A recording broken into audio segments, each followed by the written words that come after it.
রানীশঙ্কল থানার কোনো একজন অফিসার এসে হঠাৎ করে একজন ফেনসিডিল খোরকে পাইছে। এই লোকটা কিছু নিশার বড়ি সহকারে ধরা পড়েছে। ধরা পড়া মাত্রই সরি বলে সিলিন্ডার করেছে। পুলিশে বলবে লোকটা চোর হইলো ভদ্র আছে, নিশাখোর হলো ভদ্র আছে, ভুল স্বীকার করেছে, এর মারিস না চালান করে দে, কি হবে কোর্টে হবে, একে মারার দরকার নেই যেহেতু ভুল স্বীকার করেছে।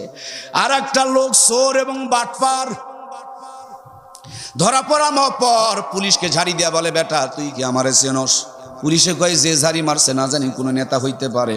বলে আমি প্রধানমন্ত্রীর বড় আব্বা লাগি। পুলিশে কয় সর্বনাশ, চাকরি মনে হয় আমার গেছে। কিন্তু তাকায় দেখি নেতার একটা সুরত সারত আছে না নাই, মুজগুলো লম্বা হবে।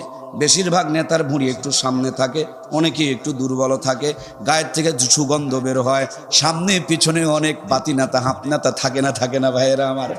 কিন্তু উনি তাকায় দেখে এক